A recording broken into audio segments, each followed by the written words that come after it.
The evening air hung thick and warm as Amara Ellison pulled her car into the driveway. Cicadas hummed in the trees, and the streetlights cast long, soft shadows across the quiet neighborhood. She'd spent the last 12 hours in court, listening to arguments, weighing evidence, making decisions that shaped people's lives. All she wanted now was a cold glass of water, maybe some leftover curry, and silence. She grabbed her grocery bags from the back seat, just a few things: milk, fruit, a box of tea, and walked toward her front porch. Her house wasn't fancy, but it was hers. She'd bought it after her first promotion to the bench. A modest brick home with a small garden she tended every Sunday. Tonight the hydrangeas were blooming deep blue. She hadn't even reached the steps when headlights swept across the yard. A patrol car rolled up slowly, then stopped at the curb. 2 officers stepped out, one tall, broad-shouldered, with a stiff posture. The other leaner, younger, eyes darting like he wasn't sure why they were here.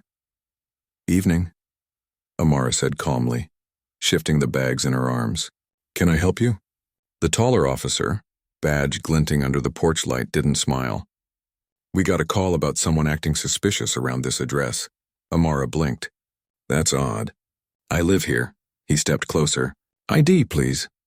She set the bags down carefully on the step and reached into her back pocket. She pulled out her wallet and offered her driver's license. The officer barely glanced at it. "You say you live here?" he said, voice flat. "But your name doesn't match what we've got on file for this house." "It does," Amara said evenly.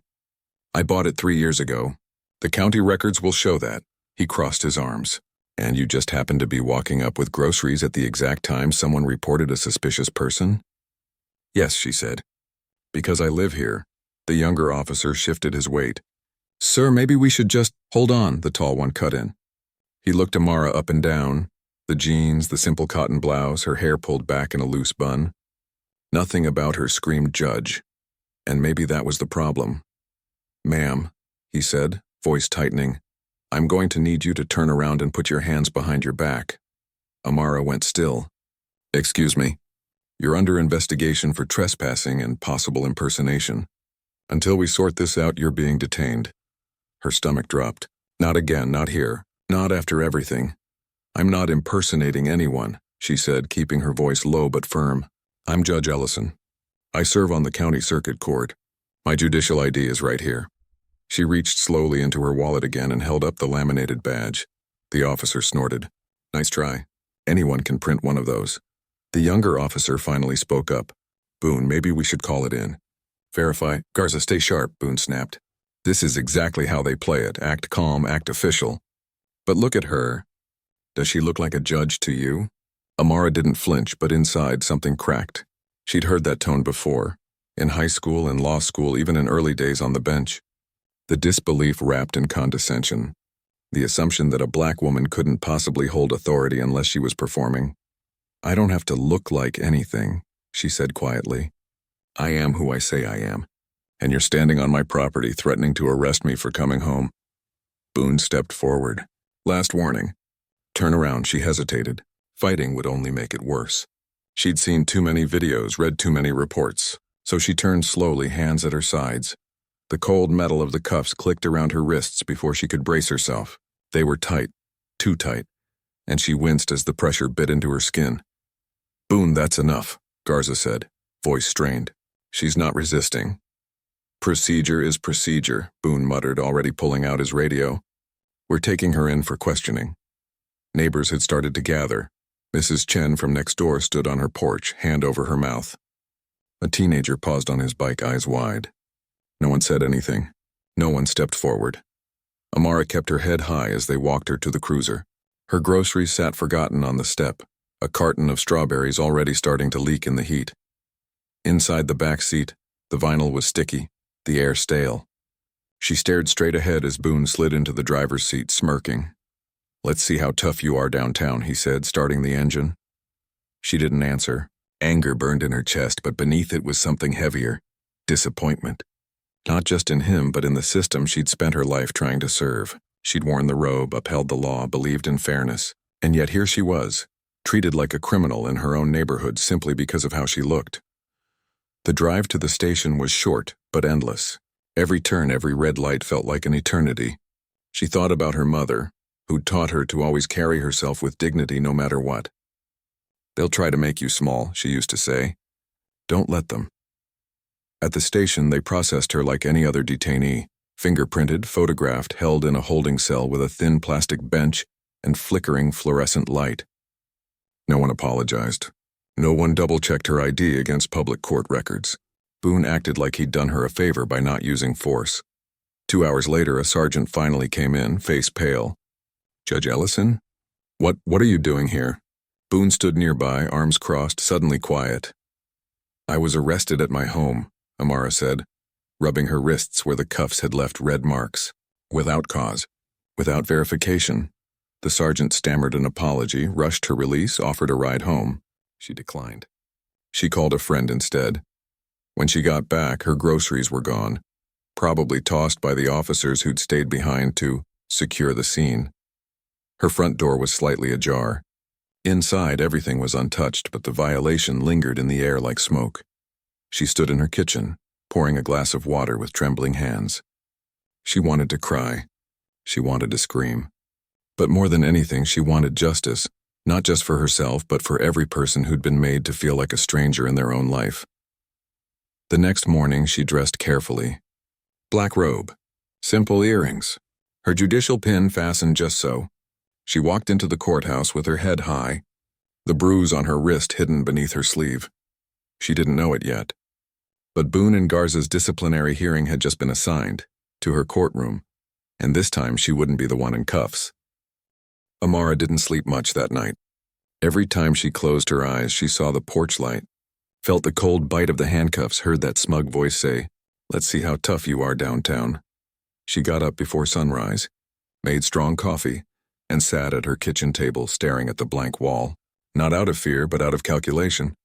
She knew what came next, and she knew she couldn't let emotion steer her. By the time she walked into the courthouse the next morning, she looked like any other day, calm, composed, robe neatly pressed. But those who knew her, her clerk, the bailiff who'd worked with her for years, saw the tightness around her eyes, the way she held her left wrist just slightly bent, like it still ached. No one mentioned what happened, not directly, but whispers followed her down the hall. A few colleagues gave her small nods. One handed her a fresh legal pad with a quiet, "For when you need it." 2 days later, the disciplinary hearing for the 2 officers was scheduled.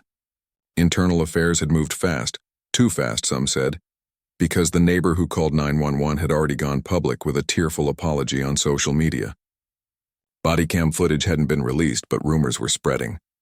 The department was nervous. Amara checked the docket that morning like she always did. And there it was, in the matter of Officer Derek Boone and Officer Luis Garza, misconduct hearing, courtroom 4B, presiding, Judge Ellison. She stared at the screen. Her name right there under presiding. It wasn't a mistake. Judicial rotation assigned cases randomly to avoid bias, but sometimes randomness felt like fate. Her clerk knocked softly on her door. "Judge, you saw the assignment?" "I saw it," she said. "You gonna recuse yourself?" She didn't answer right away. Recusing would be the safe choice. Expected even. No one would blame her. But stepping aside also meant handing the decision to someone who hadn't felt those cuffs, who hadn't stood on their own porch being treated like a criminal in their own skin. "I can be fair," she said finally. "The law doesn't require me to be untouched by injustice, just honest about it." She filed a short motion that afternoon. Cited precedent, said she'd disclose the incident on the record and commit to impartiality. The chief judge reviewed it, hesitated, then signed off. Word spread through the courthouse by lunchtime. The morning of the hearing, the hallway outside courtroom 4B was unusually crowded. Reporters hovered near the benches. A few community organizers held quiet conversations near the water fountain. Even some uniformed officers lingered, not to support their own, but to see how this would go. Inside, the room was set up like any administrative hearing. A long table for the officers and their union rep, another for internal affairs, and the bench raised just enough to remind everyone who held the power. Amara entered precisely at 9 a.m., robe flowing, posture straight. She didn't look at the defense table as she took her seat. She arranged her notes, adjusted her glasses, and called the case. Boone walked in last. He wore his dress blues, medals pinned neatly, chin high. He was laughing with his union representative, some veteran with a salt and pepper mustache, about something Amara couldn't hear. Then he looked up. His laugh died mid-breath. He froze, his eyes locked onto Amara like he'd seen a ghost, or worse, a reckoning. The union rep followed his gaze, then stiffened. He nudged Boone, who finally shuffled forward, face draining of color. "Officers Boone and Garza," Amara said, voice clear and steady. "Please be seated." Garza, the younger one, kept his eyes down. He looked like he hadn't slept either. His hands trembled slightly as he pulled out a notepad. Boone sat like a statue, jaw clenched, arms crossed. But his knee bounced under the table, nervous energy leaking out. Amara laid out the ground rules. She explained her prior involvement. She reminded everyone that this wasn't a criminal trial. It was about whether their actions violated department policy and civil rights. She spoke plainly, without drama, but every word carried weight. Then came the first surprise. "I've reviewed the complaint," she said, "and I've decided not to recuse myself. I believe I can and will apply the rules fairly. If either side objects, you may file a motion. But know this. I took an oath to uphold the law, not to hide from it." Silence filled the room. Boone finally looked up, eyes narrowed. He leaned over to his rep and whispered something sharp. The rep shook his head quickly. "Don't push it." The hearing began with procedural motions. Internal Affairs laid out the charges: false arrest, use of excessive force, citing bruising documented by a clinic nurse, and racial profiling based on the 911 caller's statement and the officer's own radio logs. Boone's rep argued the stop was reasonable suspicion, that Amara had been uncooperative, that the cuffs were standard procedure. Amara listened without expression. But when he claimed she refused to identify herself properly, she interrupted. "Officer Boone," she said, turning to him directly, "did I, or did I not, present you with my judicial identification at the scene?" Boone shifted. "You handed me a card." Looked fake, she repeated, voice calm. Not was fake, just looked it. And that was enough to justify handcuffing a woman on her own porch? He opened his mouth, then closed it. Garza glanced at her, then quickly looked away. Guilt flickered across his face. The union rep jumped in. "Your Honor, we're not here to relitigate the arrest. We're here to determine if policy was followed." "Exactly," Amara said. "And policy requires verification before detention, especially when someone claims official status." "Did you verify?" More silence. She didn't press. She didn't need to. The record would speak for itself. At the lunch break, Amara stayed in her chambers. She didn't eat. She just sat by the window, watching the city move below. Cars, delivery bikes, people walking dogs, living their lives unaware of the tension building 4 floors up. Her phone buzzed. A text from her older sister. "You okay?" Saw the news vans. She typed back, "I'm fine. Just doing my job," but it wasn't just her job. It was her life. Her dignity. Her truth. When court reconvened, Boone seemed different. Less cocky. He kept glancing at Amara like he expected her to pounce, but she didn't. She asked precise questions. Let the facts pile up like bricks. Then came the moment everyone would remember. Amara turned to Garza. "Officer Garza, during the incident, did you believe Judge Ellison was trespassing?" He swallowed hard. "No, Your Honor." "Then why didn't you intervene?" His voice cracked. I didn't want to undermine my partner, even when you knew it was wrong." He looked down. "Grace."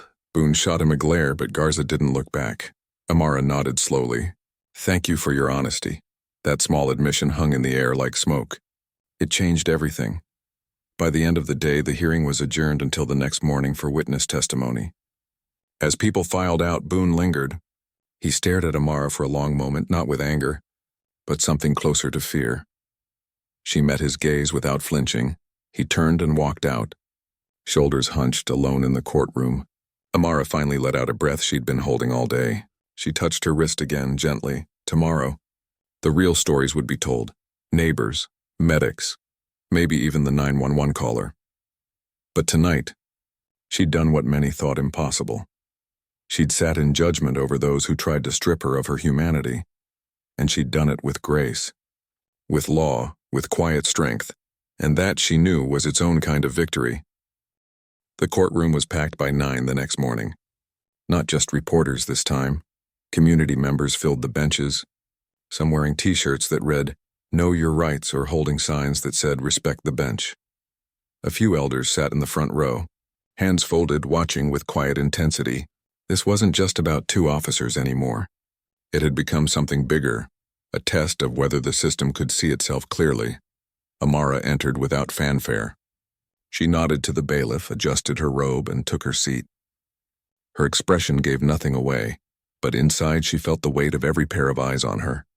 She wasn't just judging Boone and Garza. She was representing every person who'd ever been doubted because of how they looked. The first witness was the neighbor who'd called, a woman in her 60s, soft-spoken, clutching a tissue. She took the stand with trembling hands. "I didn't mean for any of this to happen," she said, voice breaking. "I saw someone I didn't recognize walking up to the house next door. It was getting dark. I got nervous. I called the police." She paused, tears welling. "But when I saw it was Judge Ellison, I felt sick. She's lived there for years. I've borrowed sugar from her. She helped my grandson with his science project." She looked toward Amara. "I'm so sorry." Amara gave a small, almost imperceptible nod. No anger, just acknowledgement. Next came the clinic nurse who documented the bruising on Amara's wrists. Photos were entered into evidence. Purple-red marks circling both wrists, clear impressions from the cuffs. The nurse testified that the pressure was consistent with restraints applied too tightly, unnecessarily. Then it was Garza's turn again. He sat straighter this time, like he'd made a decision overnight. When asked about the arrest, he didn't hedge. "I should have spoken up," he said, voice low but clear. "Judge Ellison showed us her ID. She was calm. She lived there. But I stayed quiet because I didn't want trouble with my partner. I thought if I just followed orders, it would blow over." He looked down. "I was wrong." Boone's union rep tried to downplay it during cross-examination, calling it buyer's remorse, but the damage was done. Garza had admitted the truth, and in doing so, shattered the idea that this was just a misunderstanding. Then came Boone. He walked to the stand like he owned the room, but his eyes kept darting to Amara. He repeated his story: suspicious behavior, refusal to comply standard procedure. Amara waited until it was her turn to question him. She didn't raise her voice. She didn't smirk. She just asked one question after another, each one peeling back another layer of his version of events. "You said she refused to identify herself, but she handed you her judicial ID, correct?" "Yes, but no buts." "Yes or no?" "Yes." "And you didn't call dispatch to verify that ID?" "No." "Why not?" "Because it looked fake." "Officer Boone, have you ever arrested a white man in a suit who claimed to be a lawyer or a doctor?" He hesitated. "I don't recall." "Really? Not once, not even to verify?" He shifted. "Maybe, but that's different. How?" He didn't answer. Amara let the silence hang.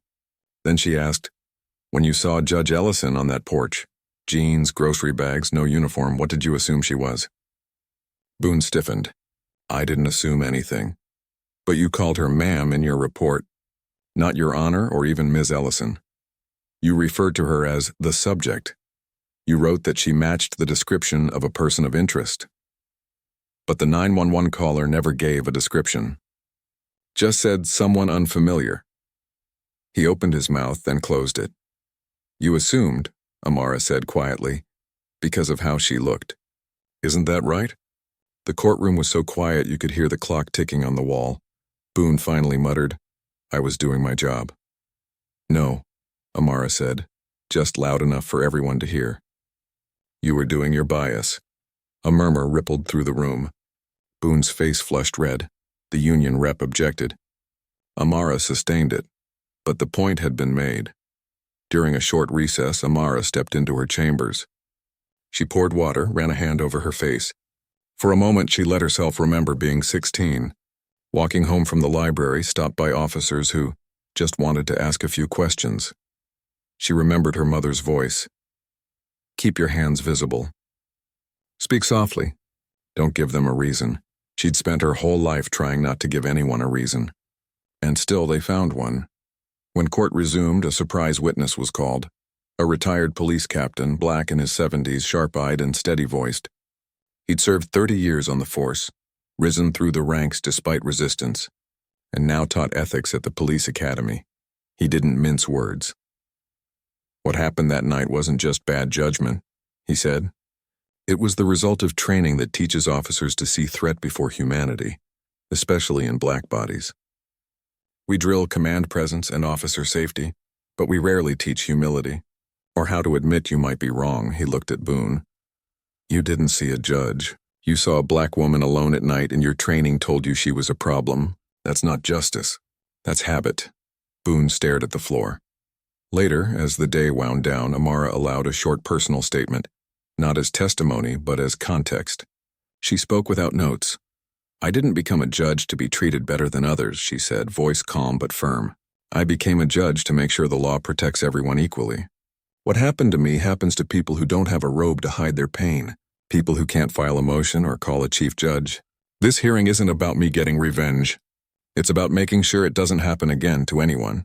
She adjourned court early, said she needed time to review the record.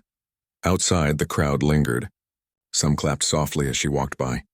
Others just nodded, eyes full of something like hope. That night, rain began to fall, gentle at first, then steady. Amara stood by her office window, watching the drops blur the city lights. She thought about Garza's apology, the neighbor's tears, the old captain's words. Justice wasn't clean. It wasn't fast. But it was possible, if people were willing to tell the truth, even when it hurt. She turned off the light and walked out into the rain, not flinching as the cool water touched her skin. For the first time in days, she felt lighter. Not because the fight was over, but because she knew she was on the right side of it. The rain kept falling all night, soft and steady, like the city itself was sighing. Amara sat at her kitchen table long after midnight, a legal pad in front of her covered in notes, coffee gone cold. The hearing was over. The facts were clear. But the decision, what to actually do, was heavier than she'd expected. Firing Boone would send a message. But would it change anything? Or would it just make him a martyr in certain corners, feeding the same anger that led to nights like the one on her porch?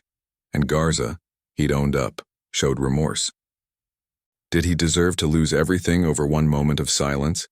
She thought about her old law professor, the one who'd pulled her aside after class during her first year. The law isn't about making you feel better, he'd said, stirring sugar into his tea. It's about making things right even when it's messy, especially then. She needed to talk to someone who wouldn't sugarcoat it. The next morning, she drove across town to a small house with a wraparound porch and a rusted swing. Her mentor, retired Judge Helen Reyes, answered the door in slippers and a faded cardigan, hair in a messy bun. Took you long enough, Helen said, stepping aside. Inside, the smell of cinnamon and old books filled the air. They sat at the kitchen table, mugs steaming between them. Amara didn't hold back. She told her everything. The arrest, the hearing, the pressure, the fear that whatever she decided would be twisted, used, or ignored.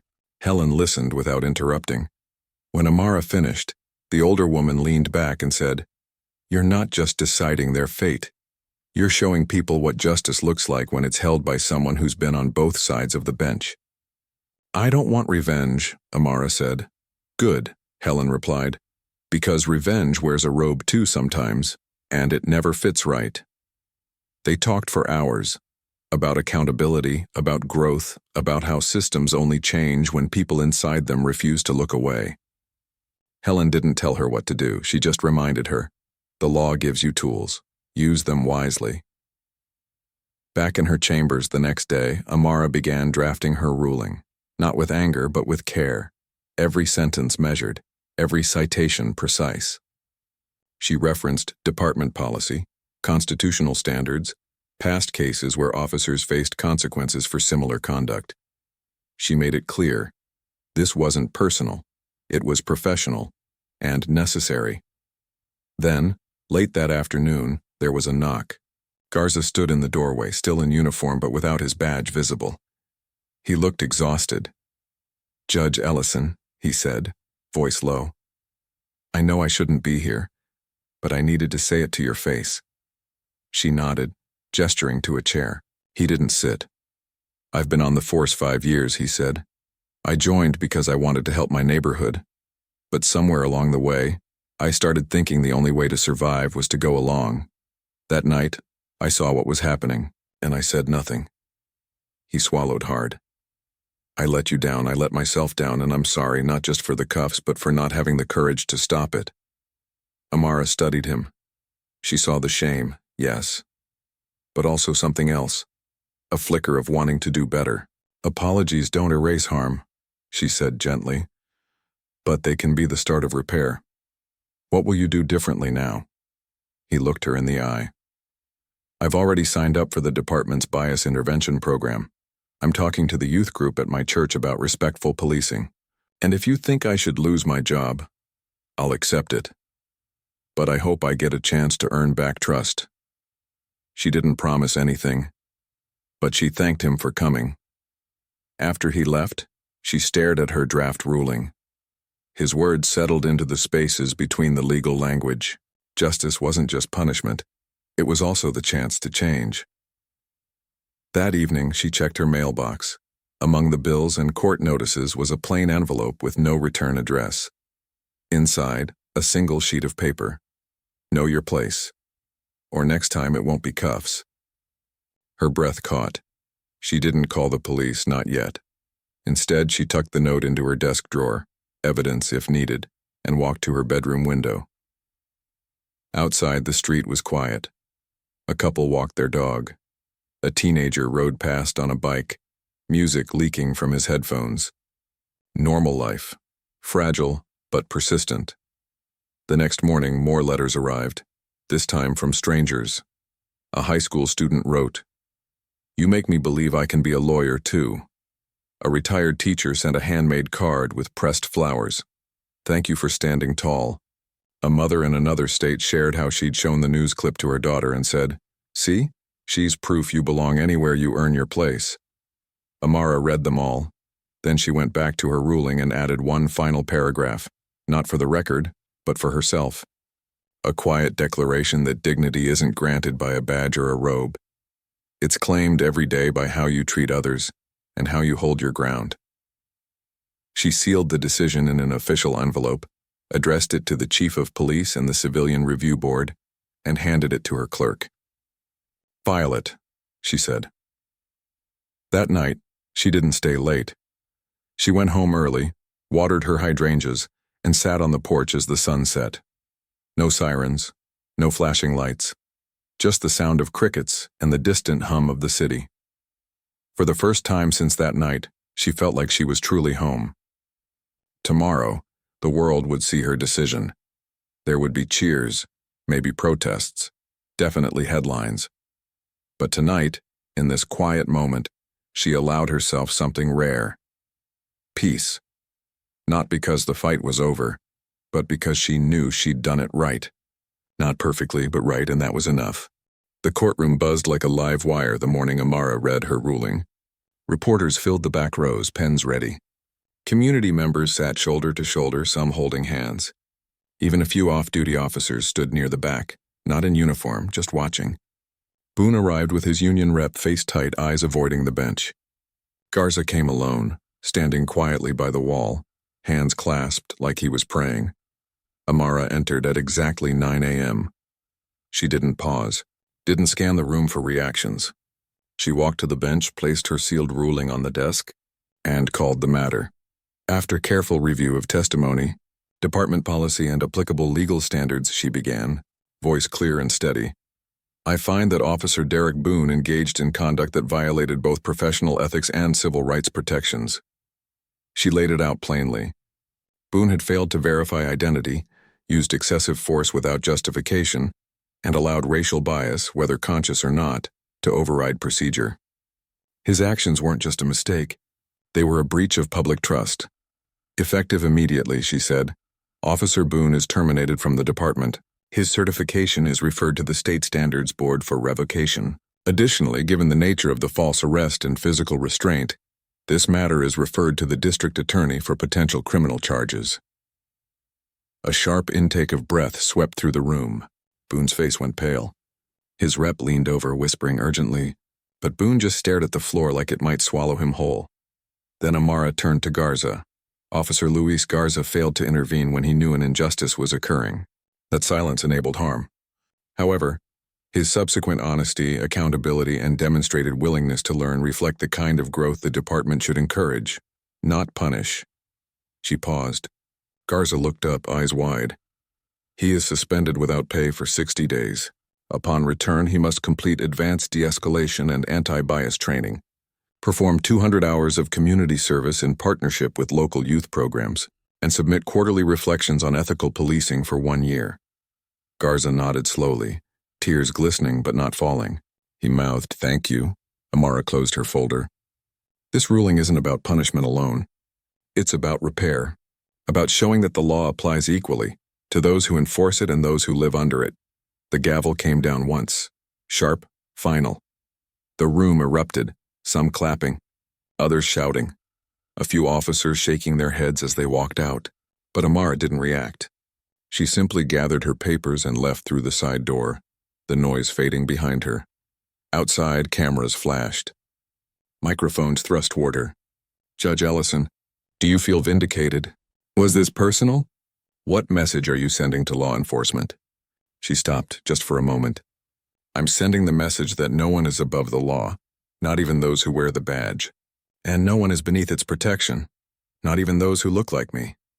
Then she walked away, robe fluttering slightly in the breeze. In the weeks that followed, the city changed. Not overnight, not completely, but enough to notice. The mayor announced a new police reform task force focused on bias training, civilian oversight, and redefining reasonable suspicion. Community leaders demanded more transparency. Young activists organized town halls. Amara was invited to lead the task force. They offered her a title, a budget, a platform. She thanked them, and declined. "Real change doesn't come from one person in a room making rules," she told the mayor over coffee. "It comes from communities holding power accountable every day. I'll support it, but I won't be the face of it. That honor belongs to the people who've been fighting long before my name made headlines." Instead, she started something quieter. Every other Saturday morning, she opened her chambers to a small group of high school students, mostly kids from neighborhoods where police encounters were common, not comforting. They came with questions, doubts, dreams. Some wanted to be lawyers. Others just wanted to understand their rights. One rainy Saturday, a girl named Tasha, 16, sharp-eyed, wearing a hoodie 2 sizes too big, raised her hand. "Were you scared?" she asked. "When they put the cuffs on you, were you scared they wouldn't stop?" Amara didn't answer right away. She looked out the window at the gray sky, then back at the circle of young faces. "Yes," she said honestly, "I was scared. Not just of what they might do, but of what it meant. That after all my years, all my work, I could still be seen as a threat just for existing." She leaned forward. "But fear doesn't get to drive. You decide what drives you. Your values. Your truth. Your hope." Tasha nodded slowly. "So you just kept going?" "I did," Amara said. "And so will you." Months passed. The hydrangeas in her garden bloomed again, this time a deeper blue.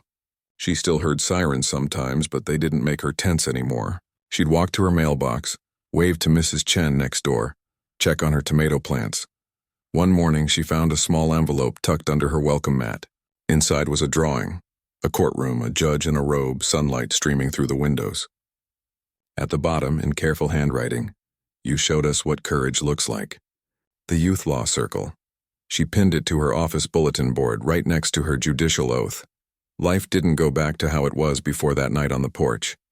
It couldn't, but it moved forward stronger, clearer, more honest, and on quiet evenings, when the air was warm and the streetlights flickered on, Amara would sit on her porch with a cup of tea, listening to the hum of the neighborhood. No one watched her suspiciously.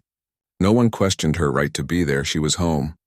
Not because the world had changed completely, but because she'd refused to let it define her, and in that refusal she'd helped change it just enough.